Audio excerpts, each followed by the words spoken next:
حج پر جانے سے پہلے رشتہ داروں کو کھانا کھلانا اور ان سے مل کر معافی مانگنا، کیا یہ ضروری کام ہے؟ حج پر جانے سے پہلے کسی کا قرض ہو اور کسی کا حق ذمہ ہو تو اس کا ادا کرنا لازمی ہے، اور اگر کسی کو تکلیف پہنچائی ہو تو کھلے دل سے معافی مانگنا بھی ضروری ہے۔ بس محض رسمی کلمات لوگ کہہ دیتے ہیں معاف کر دو، تو اس سے ذمہ داری ادا نہیں ہوتی۔ اسی طرح حج پر جانے سے پہلے رشتہ داروں کو جمع کیا جاتا ہے اور بڑی دعوت کی جاتی ہے۔ یہ کھانا کھلانا یہ بھی ضروری کام نہیں ہے، اور اس طرح کی دعوت کا اہتمام کرنا اور اس کو لوگ لازم سمجھتے ہیں، یہ بھی غلط کام ہے۔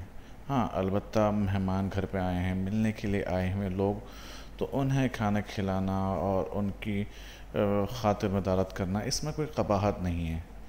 تو لہٰذا اگر کسی نے صراحت سے آپ سے کہہ دیا کہ میں نے معاف کر دیا تو معاف ہو جائے گا، البتہ جو لوگوں کی ذمہ داریاں آپ کے ذمہ ہیں، قرض وغیرہ ہے، اس کو ادا کر کے جانا چاہیے، اس کے بغیر روانہ نہیں ہونا چاہیے۔